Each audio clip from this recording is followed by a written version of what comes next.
नमस्कार, मैं मनमोहन मिश्र। दोस्तों, रामदेव और मोदी में ठन चुकी है और अब रामदेव को जेल जाना पड़ेगा। आप कुछ दिनों से देख रहे होंगे सुप्रीम कोर्ट में एक मानहानि का केस चल रहा है। केस एक्चुअली वस्तुतः रामदेव के भ्रामक प्रचारों को लेकर है और रामदेव के द्वारा किए गए झूठे वादों को लेकर है। रामदेव के द्वारा खास करके कोरोना पीरियड में कोरोनिल दवा पर जो उन्होंने प्रचार प्रसार किया या जो एडवर्टाइज किया, उस पर है। सुप्रीम कोर्ट उस पर सवाल उठाया, उस पर केस हुए और वो स्थिति अब ये आ गई है कि रामदेव के ऊपर मानहानि का केस सुप्रीम कोर्ट ने आदेश दिया कि ऐसा नहीं होना चाहिए, बंद होना चाहिए। उसके बाद भी सब कुछ चलता रहा या सुप्रीम कोर्ट के आदेश के बाद भी रामदेव हाजिर नहीं हुए। जो भी सुप्रीम कोर्ट के अंदर कानूनी प्रक्रिया जो भी है वो एक तरफ है, लेकिन स्थितियां ऐसी बन रही हैं कि रामदेव जेल जाएंगे। लेकिन रामदेव जेल जाएंगे क्यों? ऐसी क्या बात हो गई? इसको आपको समझना पड़ेगा मेरे दोस्त। मैं अभी 2 दिन पहले के वीडियो में यह बता चुका हूं कि नरेंद्र मोदी और आरएसएस में अब एक तरह से खुली जंग चल रही है। आरएसएस नरेंद्र मोदी के खिलाफ उतर चुका है मैदान में। आरएसएस और नरेंद्र मोदी के बीच की जंग का कारण रहा नरेंद्र मोदी का अडानीवाद, नरेंद्र मोदी का गुजरातवाद, नरेंद्र मोदी का कुछ गुजराती माफियावाद। हालांकि नरेंद्र मोदी परिवारवाद, ये वाद, वो वाद, दुनिया भर के वाद की बात करते हैं, लेकिन कभी भी वो अडानीवाद की बात नहीं करते, अंबानीवाद की बात नहीं करते, गुजरातवाद की बात नहीं करते, जो उनके नस नस में समाया हुआ है। उन्होंने कहा था मैं गुजराती हूं विदेश में बैठकर। उन्होंने कहा था व्यापार मेरे खून में है विदेश में बैठकर। और उन्होंने साबित किया अपने कर्मों से, व्यापार किया, अडानी को दूसरे नंबर पे पहुंचाया और देश को गर्त में डाल दिया। देश के 80 करोड़ भारतवासियों के हाथों में भीख का कटोरा थमा दिया, 5 किलो अनाज का, वैल्यू ऑफ 125 रुपीज। मेरे दोस्त, तो नरेंद्र मोदी ने जो कहा वो किया, व्यापार। यही कारण है कि आरएसएस से उनकी ठन गई। आरएसएस ये मानने के लिए या स्वीकार करने के लिए तैयार नहीं है कि धारा 370 हटाने का प्रयोजन जो था वो पूरे देश से लद्दाख और जम्मू कश्मीर को पूरी तरह से जोड़ने का, एकात्मसात करने का था। लेकिन नरेंद्र मोदी ने 370 हटा करके जम्मू कश्मीर सहित जम्मू कश्मीर, लद्दाख, ये सारी वैली को अडानी को बेचा और इसके लिए ही वो धारा 370 हटाए थे। ये मैं आपको बता चुका हूं। ये रही अडानी के कारण आरएसएस और नरेंद्र मोदी में जंग, जो इस समय आरएसएस पूरी तरह से भीतरघात करने के लिए तैयार है। अपने कैडरों को, अपने लोगों को खुलेआम ये बोल रहा है कि मोदी के लिए वोट नहीं करना है। लेकिन अब आते हैं मूल मुद्दे पर, आज के मुद्दे पर, रामदेव और मोदी में क्यों ठगी। मेरे दोस्त, मैं बहुत पहले से बता चुका हूं, कई बार, हजारों बार, कि पतंजलि का पूरा अंपायर, अडानी अंपायर की तरह पतंजलि का पूरा, अडानी में तो 20% अडानी का शेयर भी है, 80% नरेंद्र मोदी का है। पतंजलि में तो 99% अकेले नरेंद्र मोदी की प्रॉपर्टी है, यानी बेनामी संपत्ति है।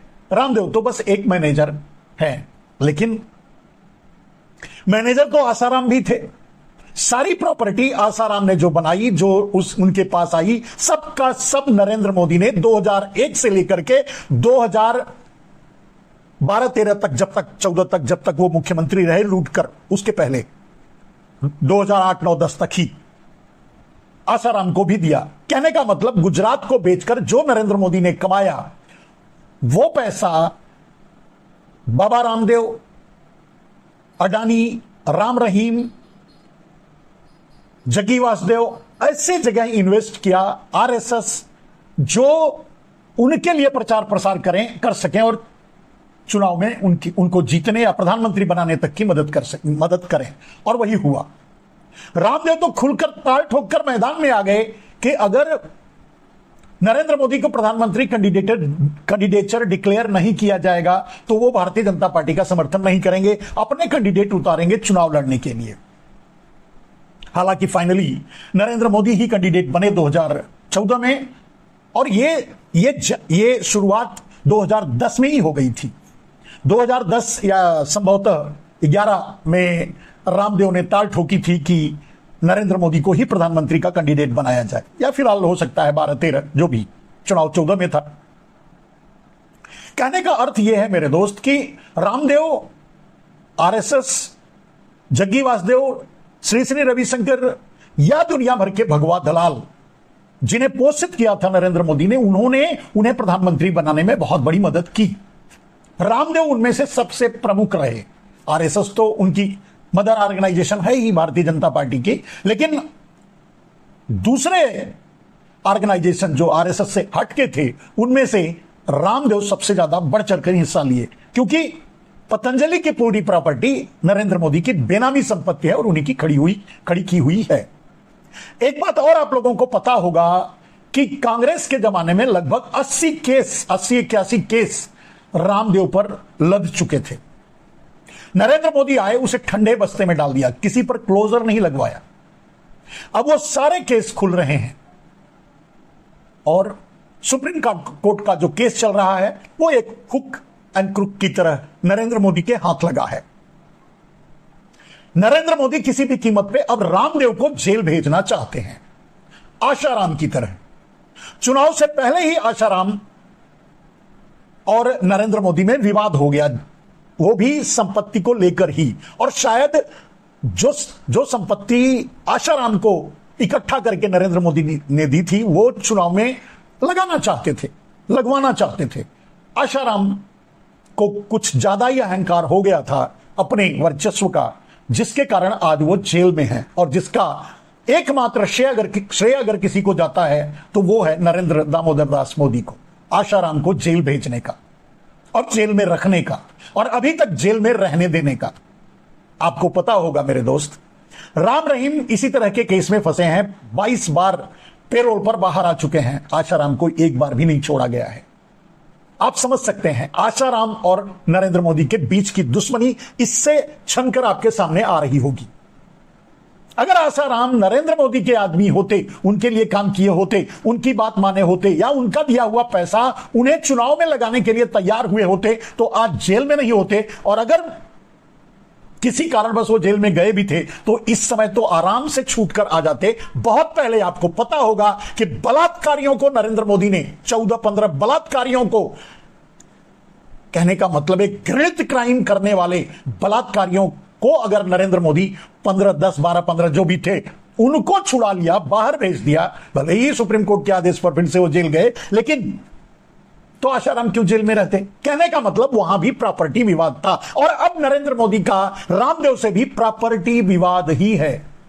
नरेंद्र मोदी चाहते थे प्रॉपर्टी के साथ साथ, सबसे बड़ी बात कि नरेंद्र मोदी चाहते थे रामदेव खुल करके सामने आकर के नरेंद्र मोदी के लिए प्रचार प्रसार करें, जो रामदेव नहीं चाहते, नहीं किए। रामदेव नहीं किए उसका भी एक बहुत बड़ा कारण है, क्योंकि रामदेव भी बहुत पहले से खुद को प्रधानमंत्री बनाने की रेस में लगा चुके थे, माने लाइन में लगे हुए हैं राजनीति के।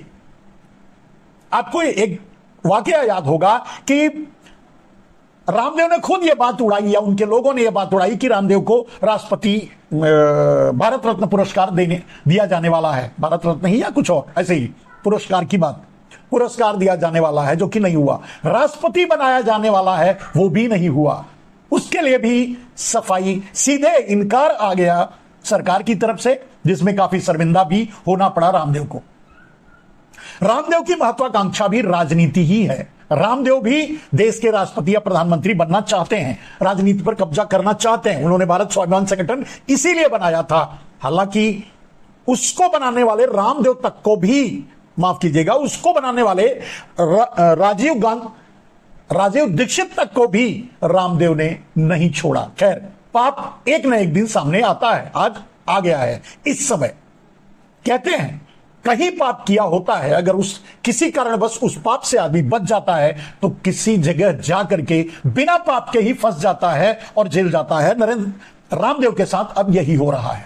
रामदेव न सिर्फ चुनाव में आगे आकर के नरेंद्र मोदी का प्रचार करने से इनकार कर गए, बल्कि रामदेव अपनी महत्वाकांक्षा भी सामने रख दिया कि वो भी राजनीति में आना चाहते हैं और बहुत जल्द मैदान में आएंगे। यही बात नरेंद्र मोदी को खल गई। नरेंद्र मोदी पीछे पड़ गए रामदेव के। अब रामदेव को जेल जाने से कोई नहीं रोक सकता। मैं कई बार अपने वीडियोस में यह कह चुका हूं कि रामदेव का कोई कुछ नहीं बिगाड़ सकता, लेकिन एक सांकेतिक बात मैं बार बार यह कह रहा था, क्योंकि नरेंद्र मोदी रामदेव के पीछे खड़े हैं, क्योंकि पतंजलि नरेंद्र मोदी की है, इसलिए। लेकिन अब जब दोनों में क्लैश हो गया, जंग छिड़ गई महत्वाकांक्षाओं की, तो नरेंद्र मोदी के प्रहार से कौन बचा है? रामदेव उसी के शिकार हैं। अब अगर नरेंद्र मोदी चुनाव में जीतते हैं, किसी तरह से देश के दुर्भाग्य से अगर प्रधानमंत्री बनते हैं, तो मैंने पहले भी बता चुका हूं कि आरएसएस पर बैन लगाएंगे, लेकिन उसके साथ साथ पतंजलि को भी सरकारी कंपनी घोषित कर देंगे, अधिग्रहण कर लेंगे, या जो भी करना होगा। और रामदेव और बालकृष्ण को उठाकर अगर जेल में डाल दिए तो काफी है, फिर पतंजलि के मालिक तो नरेंद्र मोदी है ही। आप समझ सकते हैं, किसी को बिठाकर फिर से, जैसे आशाराम के ट्रस्टों का, उनकी प्रॉपर्टियों का को अपने कब्जे में ले लिया नरेंद्र मोदी, आज उसी तरह से रामदेव की प्रॉपर्टी और ट्रस्ट जो भी है उनका, सब कुछ नरेंद्र मोदी इनडायरेक्टली अपने कब्जे में ले लेंगे, किसी न किसी को बिठा देंगे। बहुत से पड़े हैं। अब बात आती है कि मैं पहले भी बता चुका हूं, एक बात फिर से यह बता रहा हूं कि कांग्रेस के जमाने में लगभग 80-81 केस रामदेव पर थे। नरेंद्र मोदी आने के बाद सारी मिठाई मिलकर खाते रहे, बातचीत करते रहे, प्रेम व्यवहार करते रहे, गले लगाते रहे, लेकिन दोनों एक दूसरे के प्रतिद्वंदी अंदर से बने रहे, क्योंकि दोनों की महत्वाकांक्षा राजनीति और देश पर कब्जा करने का रहा है और अभी भी है। और यही दोनों के क्लेश का कारण है, और यही दोनों के क्लेश का कारण बना। नरेंद्र मोदी उस पर क्लोजर नहीं लगवाए हैं, अब वो 80-81 केस खुलेंगे। रामदेव कभी जेल से बाहर नहीं आएंगे, एक बार गए तो आशाराम की तरह। कहने का अर्थ यह है कि जो आप देख रहे हैं, जो परिदृश्य आप देख रहे हैं, सुप्रीम कोर्ट की इतनी शक्ति, कड़ाई या जो भी, कानूनन सही है, लेकिन यह सही भी नहीं होता अगर नरेंद्र मोदी से रामदेव की दुश्मनी नहीं होती। मेरे कहने का अर्थ है मेरे दोस्त कि अब रामदेव को कोई बचा नहीं सकता जेल जाने से। अब रामदेव जेल जाने की तैयारी करें, जेल में योग प्राणायाम सिखाएं, और पतंजलि अंपायर पर नरेंद्र मोदी, नृपेंद्र मिश्र जैसे किसी ठग या वो कातिल या जो भी कह सकते हैं, किसी दाढ़ी वाले या किसी भगवा वाले को बिठा देंगे, वो चला लेगा। कब्जे में वो नरेंद्र मोदी के ही रहेगा। मेरे दोस्त,